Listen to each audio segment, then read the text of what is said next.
لیکن وہ اپنی اس پیراڈائم میں کافی اوپر والی سٹیج پہ تھے. تو وہ شخص کہنے لگا, واپس چل کے بیٹھ, کہتے ہیں کیسے فیل کر رہے ہو؟ کہنے لگا جی اب تو بہت لائٹ فیل کر رہا ہوں, بوجھ ختم ہو گیا. تو وہ کہنے لگے کہ آپ کے کچھ چاہنے والوں نے آپ کے ساتھ کچھ ایسا کیا ہوا ہے کہ آپ انڈر پریشر ہیں. تو اس کی بہت ساری سمٹمز ہوتی ہیں جس میں سے کچھ میں نے بتاؤں. تو یہ بتائیں, اب آپ نے یہ جیسے واقعہ سنایا, اور کوئی ایسا انسیڈنٹ ہمارے ساتھ شیئر کیجیے جس نے آپ کو ہلا کے رکھ دیا ہو یا ٹریگر کیا ہو بہت زیادہ. بہت زیادہ, بلکہ میری پوری زندگی بدل گئی تھی. یہ 2001 کی بات ہے. ایک بہت بڑے کالمسٹ تھے, وہ آج بھی بہت بڑے میڈیا مین ہیں. میں ان کے ساتھ مل کے ٹی وی کا ایک پلے لکھ رہا تھا. آئی واز کو رائٹر. تو میں روزانہ ان کے گھر جاتا تھا, ہم اسکرپٹ اسکرین پلے پہ کام کرتے. ایک دن میں گیا تو کہنے لگے, ہمارے ساتھ روز بحث ہوتی تھی. میں کہتا تھا کل ہو اللہ احد, اللہ صمد کا ترجمہ بھی پڑھ لیں تو بات بن جاتی ہے. تم کہتے تھے نہیں سر, کل ہو اللہ احد کی اپنی فریکوینسی ہے, اللہ صمد کی اپنی فریکوینسی ہے. سر ایسے نہیں ہوتا. تو ہماری بحث چلتی رہتی تھی, اسکرپٹ لکھتے ہوئے, بات چیت کرتے ہوئے. کہنے لگے آج میرے ساتھ ایک ایسا واقعہ پیش آیا کہ میرا فریم آف ریفرنس فرق ہو گیا. میں نے کہا سر کیا ہوا؟ کہتے ہیں میں نے آج کالم اخبار میں میرا آیا تھا, اس میں نے لکھا تھا کہ میری MRI رپورٹ آئی ہے اور میڈیکل سائنس اتنی بے بس ہے کہ مجھے میری ریڑھ کی ہڈی کے مورے کھسک چکے ہیں اور میں اتنا مجبور محض ہوں کہ میں واش بیسن پہ جھک کے منہ نہیں دھو سکتا, زمین پہ گری ہوئی چیز نہیں اٹھا سکتا کیونکہ میری ریڑھ کی ہڈی کے مورے کھسک چکے ہیں. تو کسی اللہ کے بندے نے وہ کالم میرا اخبار میں پڑھا. اس وقت موبائل نہیں تھے, تو اس نے میرا لینڈ لائن نمبر لیا, تو اس کی کال آئی تھی. تو پھر سر کیا ہوا؟ کہتا پھر یہ ہوا کہ تمہیں پتہ ہی ہے کہ میں ایسے بابوں میں بلیو نہیں کرتا. تو میں نے انہیں تھوڑا سا سنب کیا. انہوں نے کہا بھائی ایک دفعہ ملو تو صحیح, پھر دیکھو ایک اللہ کی سائنس بھی ہے, میں وہ دکھانا چاہتا ہوں. کہنے لگے میں نے بادل نخواستہ نہ چاہتے ہوئے آ جائے. کہتے ہیں 15 منٹ کے بعد میرے گھر کی بیل ہوئی, تو میرا خیال تھا کوئی بابا ہوگا, گلے میں مندرائیں, گرین لباس, لمبی داڑھی. کہتے ہیں فار مائی شوق وہ بڑے اسمارٹ, 6 فیٹ پلس ہائٹ اور بڑا ایکسپینسو سوٹ, ایکسپینسو گاڑی, وہ بہت ڈیسنٹ پرسن. کہنے لگے, کہتے میں نے کہا یہ سر تشریف لائیے.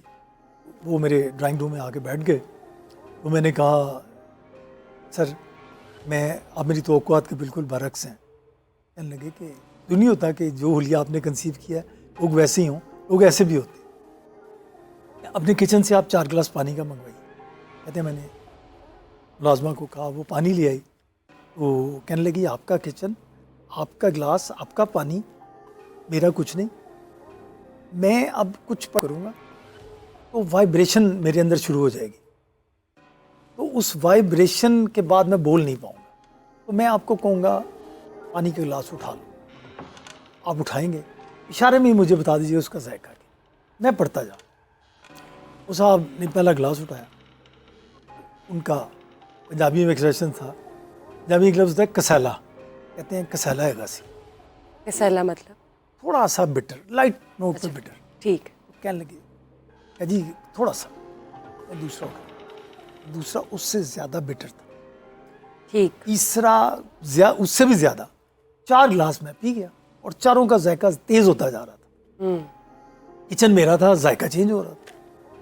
تو کہنے لگے کہ جب 4 گلاس پی لیے, وہ اشارے سے کہنے لگے میرے قریب آئیے, ٹرن ہوئیے. تو انہوں نے اپنی ہتھیلی جو ہے نا یہ یہاں پہ رکھ کے ایسے کی. وہ کہتے ہیں واضح طور پہ مجھے انہوں نے مخاطب کر کے کہا, کہتے ہیں ناصر واضح طور پہ آواز آئی کڑک اور میری ریڑھ کی ہڈی کا مورا سیدھا ہو گیا. کوئی آپریشن نہیں. تو کہنے لگے کہ میں حیران ہو گیا. میں نے کہا سر چائے پیجیے. انہوں نے چائے پیتے ہوئے, میں نے کہا سر یہ کیا ہے؟ کہنے لگے یہ آپ کو سمجھ نہیں آئے گا, اتنا کہہ دیتا ہوں کہ آپ ایک کالمسٹ ہیں, میڈیا پرسن ہیں, آپ کے کلام میں اتنی جان ہے کہ لوگ آپ کو چیز کرتے ہیں, فالو کرتے ہیں. تو یہ جو اللہ پاک جو خالق کائنات ہے اس کے کلام میں کتنی جان ہوگی. یہ اللہ کا کلام ہے, نتھنگ ایلس. کہتے ہیں وہ چلے گئے. تو آج ہم ڈرامہ نہیں لکھیں گے, آج ہم کوئی کام نہیں. کریں گے, میں تھوڑا سا ڈسٹرب. میں کہ سر آپ مجھے صرف ان کا نمبر دے دیں. انہوں نے ایک کاغذ پہ نمبر لکھا ہوا تھا, میں نے وہ اٹھایا, ان کا سر السلام علیکم, خدا حافظ. پھر ان سے جو میری ملاقات ہوئی, حیرت در ہے, اس سے زیادہ میں بتا نہیں سکتا. نہیں, بہت بہت شکریہ, آپ نے شیئر کیا. واقعی دل کو ہلا دینے والا واقعہ ہے, اور یعنی کہ روحانی علم کے ذریعے آپ بیماریوں کا بھی علاج کر سکتے ہیں, اور ہوتا ہے. یہ بالکل ممکن ہے, بشرطے کہ آپ کے پاس وہ ٹرو شکتی ہو. یعنی اگر آپ جینون آدمی ہیں, you will never charge anything from the patient, you will do it for Allah. ٹھیک. اب مجھے یہ بتائیں, جب ہم بات کرتے ہیں قبرستان کی, تو کیا قبرستان میں بھی دیکھا گیا ہے کہ اکثر لوگ جاتے ہیں چلا کاٹنے, تو کس حد تک ہوتا ہے یہ واقعی افیکٹو ہوتا ہے یا نہیں؟ ایسا کوئی واقعہ ہے تو ذرا شیئر کیجیے. مجھے ایک دفعہ قبرستان پہ کچھ لکھنا تھا یا کچھ بولنا تھا, تو میں نے ایک رات وہاں پہ مختلف لوگوں کو آبزرو کرتے ہوئے, تصویریں بناتے ہوئے, کسی سے مکالمہ کرتے ہوئے گزاری تھی. کھوپڑیاں, ہڈیاں, انڈے, سوئیاں, اور یہاں تک بھی بہت ساری چیزیں تھیں جو مینشنیبل نہیں تھیں. یہاں تک بھی کہ کچھ لوگ تو اپنے مقاصد کے لیے کالا علم ڈیزائن کرتے ہوئے, کسی کا کام کرتے ہوئے, پتہ نہیں اس میں کتنی سچائی, قبروں کی بے حرمتی کر دیتے, مردوں کی بے حرمتی کر دیتے ہیں. تو میں نے پوچھا کسی سے, اس نے کہا جی ایسے ہو جاتا ہے. حالانکہ مجھے یقین تھا کہ ایسے نہیں ہوتا, لیکن وہ جو تھا ان پڑھ آدمی تھا, اور وہ عیسائی تھا, اور وہ یہ کر رہا تھا. تو میں نے اس سے پوچھا, اس نے اس وقت تو جواب نہیں دیا. جب رات ڈھلنے لگی تب اس نے میری بات کا جواب دیا کہ سر ہن دسو تسی. میں کہ تسی یہ کی کر رہے ہو؟ اس نے کہا جی ایسے ہوتا ہے, ایسے ہوتا ہے, ایسے ہوتا ہے. کچھ چیزیں مینشنیبل نہیں ہیں. تو قبرستان میں کالے علم والے لوگ کرتے ہیں, لیکن اللہ پاک ان کو بخشے گا نہیں, کیونکہ اللہ کی رضا میں, اللہ کے بنائے ہوئے پیراڈائم میں, اللہ کی بنائی ہوئی تقدیر میں جو لوگ شیطانی طریقے سے انٹری کی کوشش کرتے ہیں, ان کا انجام بہت دردناک ہوتا ہے. میری زندگی میں 9 سے 10 کالے علم کے ایسے ماہر ہیں جن کا انجام میں ایک کالے علم کا کوئی اگر آپ شیئر کر سکیں تاکہ یہ آڈینس جو ہے, جو ناظرین ہیں, ان کے لیے بھی ایک لیسن ہو. لاہور میں ایک ہاسپٹل ہے, وہاں سورہ رحمان کے ذریعے علاج کیا جاتا ہے. وہ جو ڈاکٹر صاحب ہیں وہ مجھ سے کسی روحانی جگہ پر بیٹھ کے شیئر کر رہے تھے. کوئی ایسی جگہ تھی کہ وہ کہنے لگے کہ ایک کالے علم کا ماہر تھا, وہ دین سے خارج ہو چکا تھا, طاغوتی قوتوں کا عاشق تھا, انہیں بلاتا تھا. تو اس کی جب موت آئی تو اس کے پورے جسم میں کیڑے پڑ گئے, کیڑے رینگنے شروع ہو گئے. تو اس کو ایک خاتون لے کے آئی, کہتے اس کی جان نہیں نکلی. کہنے لگے کہ ہم نے سورہ رحمان چلائی, سورہ رحمان کا ورد جب کچھ عرصہ چلا تو اس کی جان جو اٹکی ہوئی تھی وہ نکل گئی. تو کالا علم اتنی خوفناک چیز ہے, اللہ کی رضا کے خلاف ہے, ناراضگی کو دعوت دیتا ہے.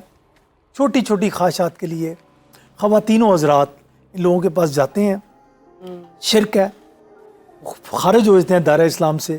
کسی انسان کو کہہ رہے ہیں میری تقدیر بدل دے, ایسا کبھی نہیں ہوتا. تقدیر, نبی پاک صلی اللہ علیہ وسلم تشریف لائے, صحابہ کرام تقدیر پر بحث کر رہے ہیں. حدیث میں ایسے ہی لکھا ہے, میں نے بارہا پڑھی ہے, کہ نبی پاک صلی اللہ علیہ وسلم کا چہرہ انار کے دانے کی طرح سرخ ہو گیا, اور آپ نے کہا کہ اللہ پاک نے اس کائنات کو بنانے سے بہت عرصہ قبل انسان جو آنے ان کی تقدیریں لکھ دی تھیں. اس پہ بحث اللہ کی ناراضگی کو دعوت دیتی ہے. حضرت علی نے ایک جگہ کہا ہے کہ یہ تاریک سمندر ہے, اس میں داخل ہونے کی کوشش نہ کرو. تقدیر پہ ہمیشہ سے بحث ہو رہی ہے, ہمیشہ ہوتی رہے گی. انسان کتنا قادر ہے, کتنا مجبور ہے, یہ ایک الگ بحث ہے. لیکن کالے علم کے ذریعے آپ اس کو اگر بدلنے کی کوشش کریں گے, وہ بدلی تو نہیں جائے گی, چیزیں اتنی خراب ہو جائیں گی کہ آپ سے سنبھالیں. یہ بتائیں کہ جب بات کرتے ہیں کالے جادو کی, تو سب سے زیادہ خطرناک کالا جادو کون سا ہے, کس حد تک ہے, کس لیول تک ہے؟ اور آپ نے آف دا ریکارڈ بھی I was in masters Punjab university, اندرون شہر میں میں کسی کے گھر گیا. انہوں نے کہا جی یہ 2 بھائی ہیں, تو یہ شدید بیمار ہیں, ڈاکٹرز تو جواب دے چکے ہیں, لیکن کسی نے بتایا کہ جی آپ پہ کالا جادو ہے. ان کی ڈیتھ 8 دن کے وقفے سے دونوں بھائیوں کے. مجھے ریسرچ کا شوق تھا, تو میں نے اس پہ ریسرچ شروع کر دی. تو تو پھر ایک بابے سے پوچھا, کالے علم والے, دوسرے سے پوچھا. انہوں نے کہا کہ مرگٹ جہاں پہ ہندو اپنی راکھ مردوں کی رکھتے ہیں, اس راکھ کو لے کے ہم کچھ ایسا کرتے ہیں, انسان اسپیسیفک ٹائم میں ایسے ہو جاتا ہے. تو میں نے کہا تمہیں اللہ سے ڈر نہیں لگتا؟ کہتا جی جن کو اللہ سے ڈر لگتا ہے وہ کالے علم میں. تو وہ ایک ٹپ ہلکی سی دے رہا ہوں. تو اس کو کیا کہتے ہیں, اس کا کوئی اسپیسیفک نام ہے؟ غالباً اگر میں غلط نہیں, میری یادداشت ٹھیک ہے, نسیان کہتے ہیں. کی مٹی یا ایسا کچھ ہاں کہتے ہیں. وہ میں اگر غلط نہیں, مجھے یاد درست آ رہا ہے, یا مسان ہوتا ہے, یا مسان یا نسیان ایسے کہتے ہیں. جی جی. وہ ایسی چیز ہے. تو اس کے علاوہ ایک اور میں نے انٹرویو کیا کالے علم والے کو, تو اس نے کہا کہ ہم 7 قبروں کی مٹی لیتے ہیں, اس پہ ایک اسپیسیفک چیز پڑھتے ہیں, وہ جس کے گھر پھینک دو. اور یہ واقعی افیکٹو ہے؟ کالے علم کی میں بات کرتی ہوں. بس میرا خیال ہے کہ انسانوں کا برا چاہنے والے خود, میں کالے علم کا شخص کو جانتا ہوں جو چبرجی میں اسلامیہ پارک میں بیٹھتا تھا. وہ بڑا کامیاب پریکٹیشنر تھا, مگر اس کا انجام ٹھیک نہیں. ظاہر ہے دیکھیں نا, جب بات کرتے ہیں, ناظرین آپ بھی سن ہی رہے ہیں کہ کالے جادو کی بات کریں تو کالے سے ہی آپ کو پتہ چل رہا ہوگا کہ یہ کوئی ایسی چیز ہے جو کہ نیگیٹو ہے, ان ریزنیبل ہے, ٹاکسک ہے اور ناجائز ہے. سب سے پہلی بات یہ ہے, اور اس کا انجام صرف برا ہے اور اس کے علاوہ کچھ بھی نہیں ہے. ابشرا آپ کو اس کا انجام غلط ہے, یہ تو بات درست ہے. But surprisingly people are rushing to it. لوگوں کو احتیاط کرنی چاہیے, عقل مندی کا مظاہرہ کرنا چاہیے کہ کالا جادو, کالا علم تو انتہائی خطرناک ہے, اس کا انجام کچھ نہیں ہے. وہ کہتے ہیں جی ایسا خواہش مند آتا ہے کہ ہمیں اسے ایکسپلائٹ کرنا پڑے. آپ یا میں یا کوئی اور اتنے پیسے لے کے ایک شخص کے پاس جاتے ہیں, انہوں نے لکھا جو ہوتا ہے اشتہار, آپ نے دیکھے ہوں گے. بالکل بالکل بالکل. فلاں قدموں میں ہر جگہ آ رہے ہوتے ہیں. اب تو میرے خیال سے ایسے لگ رہا ہوتا ہے کہ وہ اللہ میاں کے پڑوس میں بیٹھے ہوئے ہیں. بالکل, یعنی لوح محفوظ اللہ میاں نہیں لکھ رہا, وہ لکھ رہے ہیں. حالانکہ ایسا نہیں ہوتا, ہو ہی نہیں سکتا. 1 گھنٹے میں ایسا ہو جائے گا, 2 گھنٹے میں ایسا ہو جائے گا. اس میں خواتین بھی جاتی ہیں, مرد بھی جاتے ہیں, اور جتنی معاشرتی بیماریاں نا ان سے یہ جڑے ہوئے. یہ بتائیے, جب ہم بات کرتے ہیں کالے علم کرنے والے لوگوں کی, وہ ایسے کون کون سی چیزیں استعمال کرتے ہیں اپنی پریکٹسز میں؟ کون کون سے ٹولز ہیں, یہ کیا کیا چیزیں ہیں جن کو وہ استعمال کر کے کالا جادو کرتے ہیں؟ یہ ایک بڑی دلچسپ بات ہے. کچھ لوگ ہیں وہ الو کی آنکھیں تلاش کر رہے ہوتے ہیں, کچھ لوگ ہیں وہ پتلے بنانے میں ایکسپرٹیز ہوتی ہیں, انسان کا پتلا بنا کے اس کے دل کے مقام پہ سوئیاں چبو دیں. کچھ لوگ ہیں وہ انڈوں پہ کچھ لکھ کے مارکر سے اس کے اندر لگا رہے ہوتے ہیں. یہ جس رات میں رہا تھا نا قبرستان میں اپنے فیچر یا اپنی سٹوری کے لیے, اس رات میں نے یہ ساری چیزیں دیکھی تھیں. وہ انڈیا میں تو ایک بازار بھی ہے جہاں پہ یہ ساری کالے علم کی چیزیں ملتی. بازار یہیں پر کہیں انڈیا میں ہے, پاکستان میں بھی ہوگا. اچھا, لیکن اچھا انڈیا میں اسپیشل بازار ہے؟ جی بالکل بازار ہے. اور ایک بابا جی ہیں جو کہ اس وقت 90 ایئرس کے ہیں, اس بازار میں انڈیا کے انہوں نے باقاعدہ شاپنگ کی ہوئی ہے, اور وہاں سے وہ بتاتے ہیں یہ چیز بھی اٹھاتے ہیں لوگ, یہ چیز بھی اٹھاتے ہیں. الو کے آنکھوں کا میں نے ایک ذکر کیا ہے, وہاں بڑی چیزیں ہیں. وہ کالی بلی مل جائے تو وہاں پہ لیگل پریکٹسز ہیں؟ جی مطلب یہ لیگل پریکٹسز ہے جو پراپر بازار ہے کھلا؟ نہیں بھی نہیں, بازار میں بکتا ہے لیکن روکتا کوئی.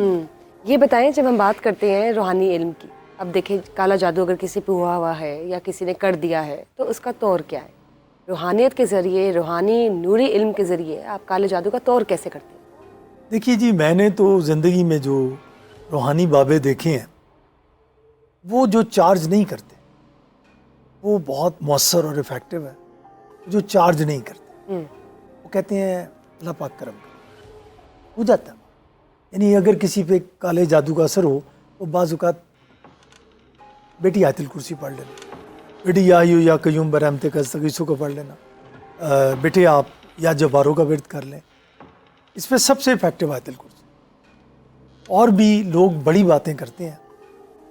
میں نے جو عملی طور پہ دیکھا ہے, ایک اور چیز ہے, وہ چلہ ہے, وہ بعض روحانی لوگوں نے کیا ہوتا ہے. اپنی زبان میں تو اسے بڑا کچھ کہتے ہیں کہ جی میرے پاس تلوار برہنہ ہے, میں ہر قسم کے کالے جادو کا توڑ کر دوں گا، لیکن اس کے لیے بھی وہ کافی کچھ سے گزرے ہوتے ہیں. لیکن میں نے محسوس کیا ہے کہ آیت الکرسی کا حصار اور ورد یہ بہت افیکٹ ہے. یہ بتائیں جب نوری علم کی بات کرتے ہیں تو نوری علم حاصل کرنے کے لیے چلا کاٹنا ضروری ہے؟ اس میں دو سٹیجز ہیں، ایک عمل ہے اور ایک کامل ہے. جی. عمل جو ہوتا ہے وہ بعض اوقات کسی کی سرکردگی میں، کسی کی نگرانی میں 40 ڈیز یا 35 ڈیز کا اپنا نگرانی میں کر لیتے ہیں اور وہ کافی افیکٹو بھی ہوتا ہے، لیکن استاد کے بغیر نہیں کرنا چاہیے. اور ایک ہوتا ہے کامل. کامل اللہ کی راہ میں اپنا سب کچھ تیاگ دیتا ہے، اپنی نفسانی خواہشات کو مار دیتا ہے اور اللہ کے ساتھ اس کے رسول کے ذریعے اتنا قریب ہو جاتا ہے کہ وہ کہہ دیتا ہے کہ اللہ پاک کرم کرے گا. صوفی برکت صاحب تھے عطا گنج بخش رحمۃ اللہ علیہ، اور لاہور میں میکلیگن روڈ پہ ایک تھے علی حسن صاحب، وہ کسی کو لٹھی دے دیتے تھے وہ بھی ٹھیک ہو. یہ بتائیے جب بات کرتے ہیں روحانی وظیفے کی، یہ وظیفہ کس طرح کیا جا سکتا ہے؟ اگر کوئی کسی پہ کالا جادو ہو تو اس کا طور کرنے کے لیے وظیفے کا کیا ذریعہ ہے، اور روحانی وظیفہ کیسے کیا جا سکتا ہے اور کون سا وظیفہ؟ میرا خیال ہے کہ اس اول آخر درود شریف پڑھ کے آپ قول علی العظیم تک آیت الکرسی پڑھیں 11 دفعہ، اور اس کو پڑھ کے اپنے منہ اور بالوں پہ اور شولڈرز پہ مل لیں. یہ ایک مائنوٹ سا وظیفہ ہے. ایک اور طاقتور وظیفہ ہے کہ اول آخر درود شریف پڑھ کے آپ 1000 دفعہ یا جبارو روزانہ پڑھیں رات کو عشاء کے بعد، اور پھر آپ اپنے بالوں، چہرے اور شولڈر پہ مل لیں. دونوں افیکٹو ہیں. ایک اور بھی ہے لیکن وہ میں مینشن نہیں. اور کوئی ایسا واقعہ آپ کی زندگی کا کالے جادو یا کالے علم سے ریلیٹڈ یا نوری علم سے ریلیٹڈ بھی اگر آپ شیئر کرنا چاہیں؟ جی میں کر لیتا ہوں. ایک میری بڑی قریبی عزیزہ ہیں، وہ ان کے ہاں بچے کی ولادت متوقع تھی. ایگزیکٹلی ان کے کچھ ریلیٹیوز کو پتہ چل گیا، شاید ان کے خلاف تھے. وہ اپسیٹ ہو گئی مینٹلی. وہ کہنے لگی کہ میں گھر چھوڑ کے جا رہی ہوں. رات کے ایک خاص وقت پہ وہ ایسا ہوتا تھا. تو انہیں جب پوچھا گیا تو وہ کہتی ہیں بس خاص وقت پہ نا میرے ساتھ کچھ ہو جاتا ہے رات کے 2 بجے. تو ان کو فرسٹ ایڈ تو دی گئی، لیکن پرماننٹ روزانہ رات کے 2 بجے نا ایسا ہوتا تھا. پھر ان سے جب پوچھا تو انہوں نے کہا 2 بجے مجھے کچھ ہو جاتا ہے. پھر وہ جو ماہر فن تھے یا اس معاملے میں کافی دور تک نکلے ہوئے تھے، ان سے ان کو پوچھا تو انہوں نے کہا اس خاتون کو کہ اپنے فیملی ممبرس کی تصویریں لے کے تو آپ کے ارد گرد بہن بھائی عزیز و کرم ہے وہ لے کے میرے پاس. تو میں ان کے ساتھ بیٹھ گیا، وہ خاتون سامنے بیٹھ گئی.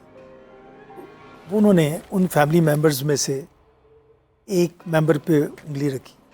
تو خاتون کو کہتے ہیں کچھ ہوا ہے؟ کہتی ہے نہیں. دوسرے پہ رکھی، تیسرے پہ، ایک اسپیسیفک چہرے پہ جب انہوں نے انگلی رکھی تو خاتون کہنے لگی کہ مجھے ایسے لگ رہا ہے آپ میرے منہ پہ انگلی رکھ رہے ہیں. وہ ناک پہ انگلی رکھتے تھے، خاتون کہتی تھی ناک پہ انگلی آ رہی ہے.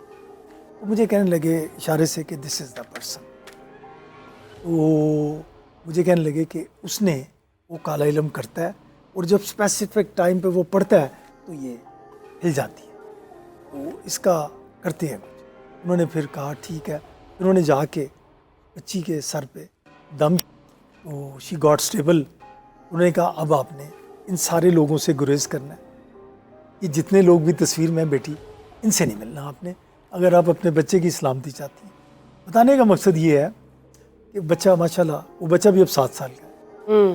بتانے کا مقصد یہ ہے کہ دور والے لوگ نہیں کرتے، قریب والے لوگ ہی کرتے ہیں. لیکن کاش لوگ حسد، بغض، نظر بد سے نہ کریں تو زندگی جنت. جب ہم بات کرتے ہیں روحانی علم کی تو کس لیول تک آپ روحانیت حاصل کر سکتے ہیں؟ دیکھیں جب آپ روحانی اور نوری علم کی بات کرتے ہیں تو اس کا منبع تو اللہ ہے. اللہ خالق کائنات ہے، مالک کائنات ہے. اللہ کی محبوب ترین ہستی ہے نبی پاک صلی اللہ علیہ وسلم. بن گیا ڈسپلن.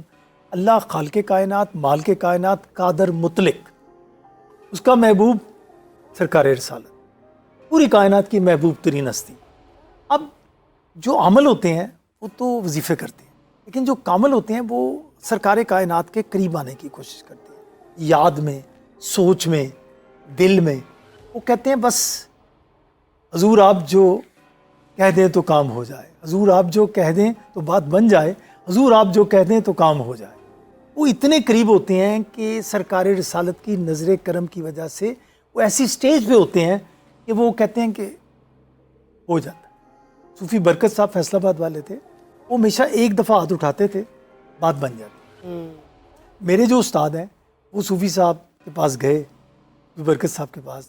صوفی برکت صاحب نے پنجابی میں نے کہا تم اتنی بڑی سفارش کروا دی ہے تم نے مجھے، کسی بڑی یعنی روحانی بات کر رہا ہوں، یہ دنیاوی بات نہیں. تو انہوں نے کہا جی مجھے آپ ملتے ہی نہیں ہیں تو میں کیا کرتا. انہوں نے کہا تم کیا چاہتے ہو؟ انہوں نے کہا جی میں یہ چاہتا ہوں. انہوں نے کہا یہ تو بڑا مشکل کام ہے، سنبھال لو گے اسے، برداشت کر لو گے؟ انہوں نے کہا جی جنہوں نے اتنی بڑی سفارش کیا برداشت بھی کروا دیں گے. وہ صوفی صاحب ہمیشہ ایک دفعہ ہاتھ اٹھاتے تھے. نماز کی اقامت ہو چکی تھی، وہ اذان کے لیے اللہ اکبر کہنے نماز کے لیے وہ امامت کر رہے تھے، لیکن رک گئے. وہ صاحب جو تھے میرے استاد تھے، انہوں نے صوفی صاحب نے کہا برداشت کر لو گے؟ انہوں نے کہا اللہ پاک. وہ کہتے ہیں میرے استاد کے صوفی صاحب ہمیشہ ایک دفعہ ہاتھ اٹھاتے اور بہت پہنچی ہوئی ہستی تھے، اپنے وقت کے کتب تھے. بالکل. لیکن اس دن صوفی صاحب نے 2 دفعہ ہاتھ اٹھائے، کہنے لگے ان کا نام لے کے، میں ان کا نام نہیں لے رہا، اوکے ڈن ہو گیا، میں دنیا چ رواں نہ رواں، ایسا سلسلہ چلتا رہے. وہ میرے استاد جو ہیں وہ خود بھی اس وقت بہت ضعیف ہے. ناظرین سے ایک بات میں آپ کی وساطت سے کہنا چاہتا ہوں کہ اپنی خواہشات کو کنٹرول کرنا سیکھیں، اللہ کی رضا میں راضی رہنا سیکھیں. اللہ پاک نے جو تقدیر لکھ دی ہے اس سے فرار ہونا بند کر دیں، اپنی خواہشات کو اپنے کنٹرول میں رکھیں. اور جب اللہ کا رسول اتنے سادہ زندگی گزار سکتا ہے تو آپ جو اس کے امتی آپ کیوں نہیں گزار سکتے؟ خدا کے لیے اپنے نفس کو اتنا بے لگام نہ چھوڑیں کہ ایک دن آپ ٹھوکر کھائیں، اس دنیا سے رخصت ہو جائیں اور آگے آپ کو جو امتحان دینا پڑے وہ آپ کے بس میں نہ ہو. یہی کہنا ہے کالے علم کے چکروں میں نہ پڑیں، اللہ کی رضا میں راضی رہیں. بس یہی میسیج ہے. آپ نے بہت زبردست بات کی ہے، بہت بہت شکریہ سر آپ کا فار بینگ ہیئر. اور ناظرین جس طرح آپ نے آج سنا کہ روحانیت کیا ہوتی ہے، کالا جادو کیا ہوتا ہے، اور کالا جادو کرنے والے لوگوں کا کیا انجام ہوتا ہے، اور یہ ایک ناجائز عمل ہے، اس کو کرنا ہی نہیں بلکہ اس کے بارے میں سوچنا بھی نہیں چاہیے. اپنا خیال رکھیے، دیکھتے رہیے دا ڈارک روم. پھر سے ملاقات ہوگی بشریٰ خان کے ساتھ، لیکن آج کے لیے اللہ حافظ.